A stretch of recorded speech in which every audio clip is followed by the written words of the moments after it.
Inkosa ngenimina tiphayiphile wakhona indoda eyayiphansi ikhula incwadi kaJona chapter 8 yayikhula lendoda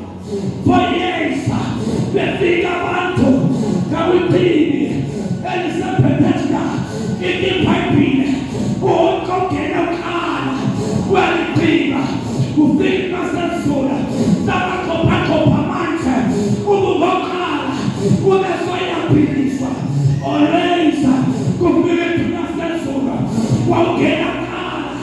afika sesula ubesoyaphila itiphayiphile lendoda yayingakwazi ukuhamba yayilahlelwe ifemeli for 38 years ihlala iphaya inganendakala kodwa wenzeka ngonyaka ka-38 wavela uYesu asingamela bazalwane seyinqamile lendoda seyinikezele wafika uYesu yathi Nkosi ngithi umuntu onamandla edakothakothwa anthathe afake phakathi kanti uthola mnandi uthola inkosi isalifikile asithi nabe bazalwane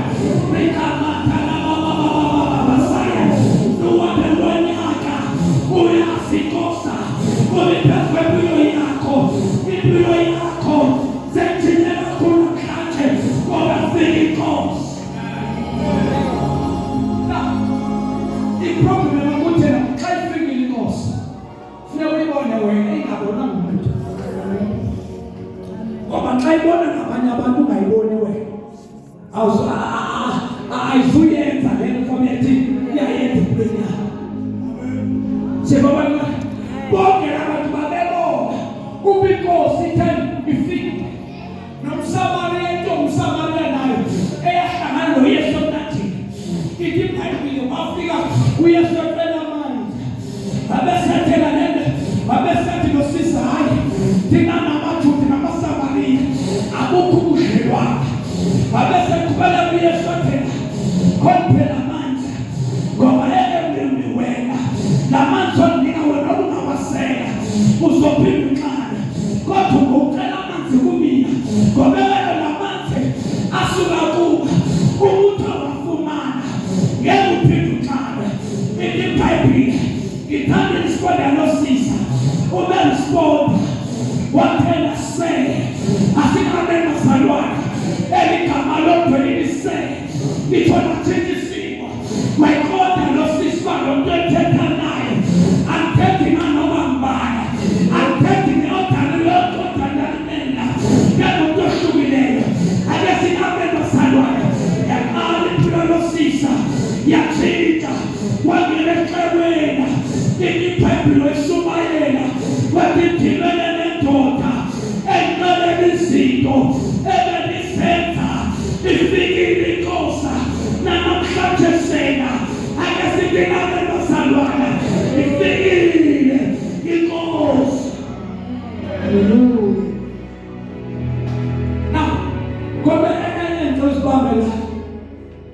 before the tenders uba unathi usaba umefika ukuthi iBhayibhile waqeza umthamo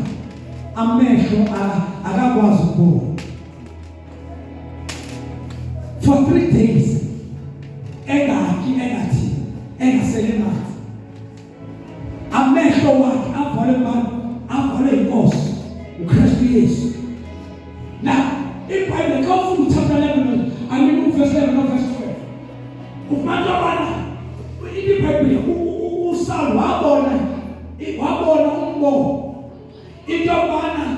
ubona uHananiya esombeka isandla umbona uHananiya emthandaza na ithemba lento why Nkosi uvala amehlo uSaul befanele amehlo avala so that azonikwa ivision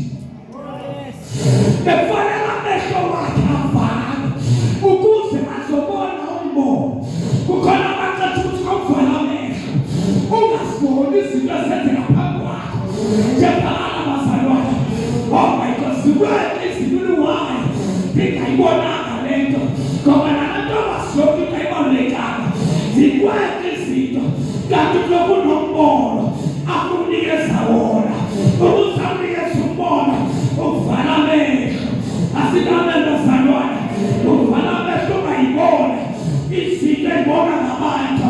ungayibona izinto zalokuhlaba kanti kunombono uJehova azokunikeza wona ake sithi amendo salwana ungaba waya amehlo avaleka kanjena kanti kunombono uJehova ufisayo ake sithi amendo salwana ubevala amehlo enyama uvula amehlo kamoya vula amehlo kamoya naxa uzothandaza uyasithandaza ngokokuva inkosi usaqala unyaka mayimwele mandikuve xa